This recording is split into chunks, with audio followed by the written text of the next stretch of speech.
ladies and gentlemen, this video has been brought in huge part to both Arcrime100 and a good friend of his, Silent Eagle. Thanks a bunch, guys. It has been incredibly helpful as I work on getting things done. I have a huge backlog of projects I am behind on. So, here's the thing. Before I get into the problems with this game's release trailer and contest, I need to establish one thing. Despite its problems, I am not going to give this game a hard pass, and neither should you. The only way is if my wallet is involved before any add-ons. Which is only because if January 2019 is the expected release date, as I had read in Japanese text somewhat on the trailer video, my wallet's already been done for with the asinine amount of games coming out within the span of at least 4 months alone. Seriously, there's an assload of them. January through April are stacked with an asinine amount of great games, but I am still excited for said game and Mega Miracle Force. Now, I'm not the most popular guy in the Netverse, and I'm the rough equivalent of a Mr. Bad in both Station and Persona, albeit less with the weird freaky daddy issues with monsters. In other words, an evil businessman more likely to be a final boss than a main protagonist. Oh crap, here comes the fusion between OneMan and Ortarchus and Mr. Bad. Hey, speaking of fusions, there's a fun segue. That'll be today's main topic, but I've got to give an apology to all of you watching, for the reason why we'll be at the end. I haven't been on peak performance as of late. The streams have been inconsistent, my life on many fronts has been chaotic. So chaotic that Sunday's stream had to be cancelled as a result.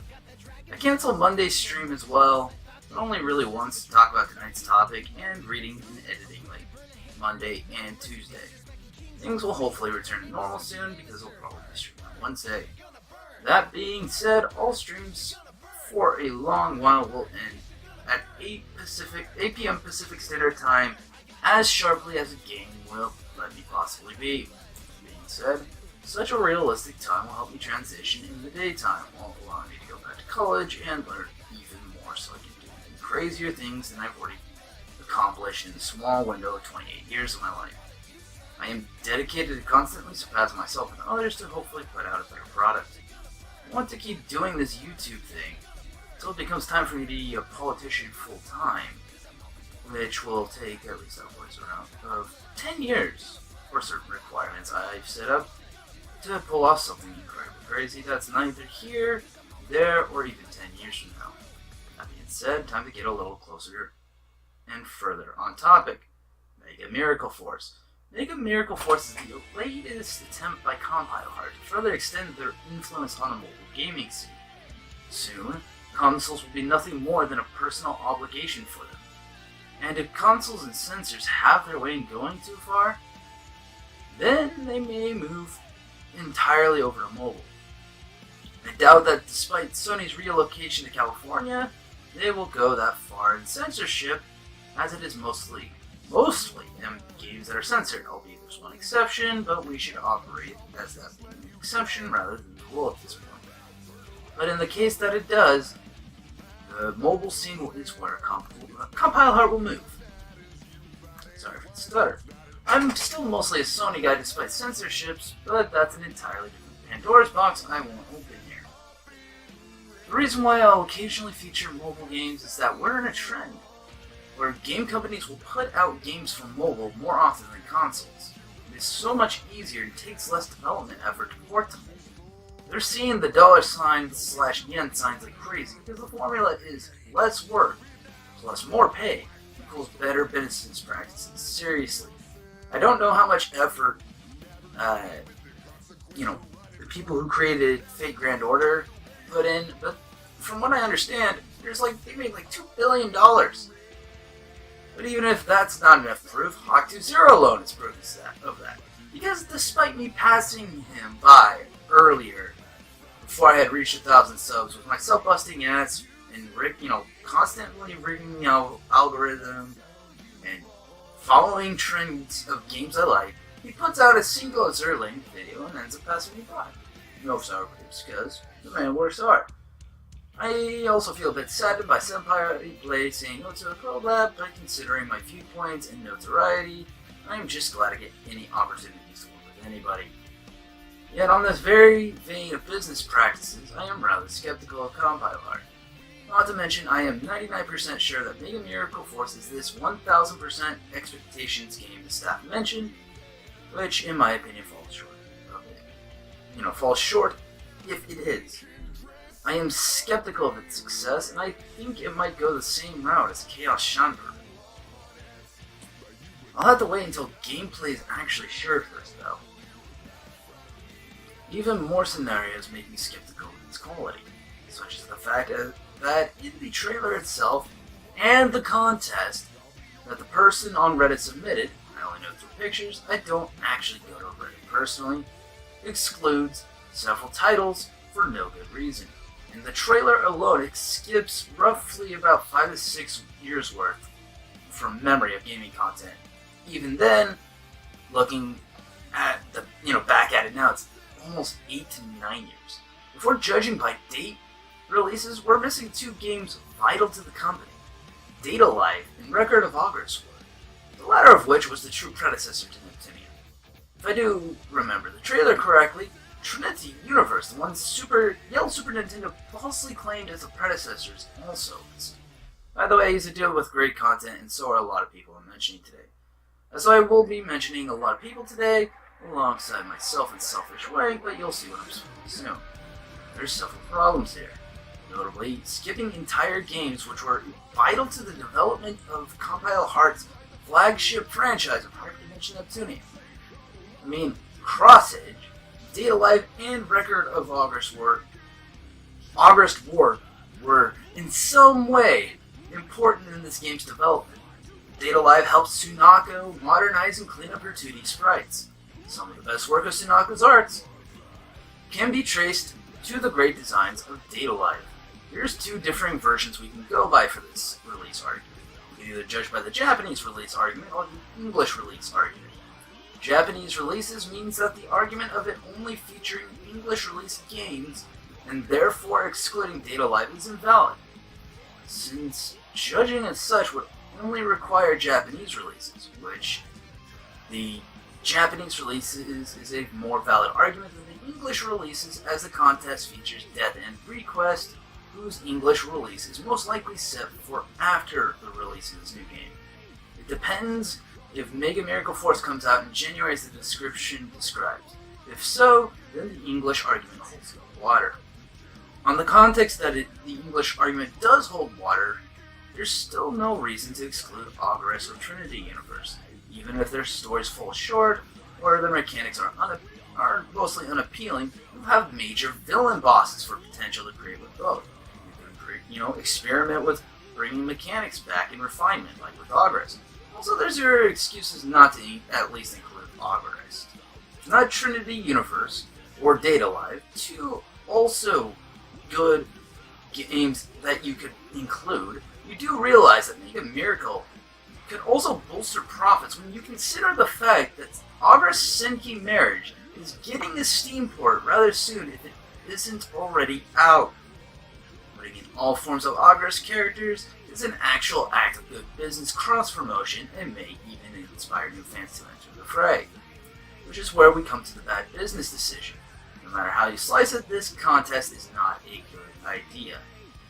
It isn't in theory, but the way it's executed is horrendous. Assuming the staffing actually uses said ideas, which I'm already skeptical of, which all depends upon release dates, they're still excluding a few things that could make the PR better. 2 rules stood out to me that didn't make much sense. No OCs, no gender mixing. This may not make much sense as an argument at first, but think about it this way. Amongst the NepTuber community, you have a large variety of NepTubers to put in the game, that's thanks to the contributions. This would be a good PR stunt alone by motivating their fans to work hard and pursue their goals and dreams. Yet there's so many legends amongst the NepTuber community. Lost Pause, Senpai Blade, Twit Gamer, Lady Crop PER, Cards Against Neptunia. Possibly me if I'm lucky enough and have enough notoriety, but honestly this is just me as a fan wish. Glowed in Eagle Sky, or the most underrated Neptuner on the planet, or Crime 100, or a well-established legend and veteran Super Nintendo. I may understand not featuring me a bit if I stretch my logic. I think honestly that my personality on this platform is so controversial to the point of annoyance, as well as the amount of insane time dedicated to compiler art games that I've put. It would be interesting to feature me as, maybe a villain. Enough of my wank though, because it is more than just me at stake here. Arkham 100 is incredibly underrated. It does both a cutscene maker and on top of that, a reference guide for those who actually care for the references. It's done lore videos, a video on what's canon, goofy troll videos on Vert, and more. Much more. The old Super Nintendo has spent an asinine amount of money buying the special editions of games. Even I have dedicated, again, thousands of hours across multiple platforms to their company. Just check my trophy list. Senpai Blade, for example, is one of the most endearing personalities in this niche community, and is about as much of a cinnamon roll as Uzume is. Lost Pause is the absolute originator of said community. You could even go as far to say as the founding father of NetTubing. Lady Croft PR is one of the most entertaining Net fans, and she makes great Net cracks. Cards Against Neptunia made a complete modification of Cards Against Humanity with a Neptunia theme. By the way, sorry for those who ended up getting cancelled on the Cards Against One Man stream. For reasons I'm not allowed to disclose, my buddy needed some emergency emotional support. I may not be a good person, but I stick loyal to my own. It is those few who support you who do matter, not those who hate you. Twit Gamer is absolutely incredible. I mean, he's become so influential enough that the common prevailing theory that Cyber Dimension is just like one gigantic wank for him. Who the fuck else would have Teach Me Baird dedicate tea towards? He's literally the only person in the demographic that I know of. Glowed in Eagle Sky is a legend of the business and is a cool person who gave even me a chance. He's a dude I've been watching for years and I'll gladly recommend the dude. Do you see the prevailing theme here, though? It is about how much these people contribute and how much buzz and influence we as a community can help spread these wonderful series around for the companies who make them. So even if nothing else, why not at least do OCs? Not even just for NetTubers, but also for fanfic writers. It gives opportunities for fans to feel more connected. Here's the one that makes even less sense to me though. Why is there a damn gender restriction? There's no literal reason why Neptune X Fang shouldn't be allowed whatsoever. Is gender been somehow a forbidden topic or something? They basically implied the Neptune X Fang thing and apologized for it, if I remember correctly. If I remember the visuals correctly, but gave zero details as to why their rule exists. Even though people love the idea of having Neptune and Fang, two of the most beloved pro-tags, if not the two most beloved pro-tags in the compile hard verse. Again, why not?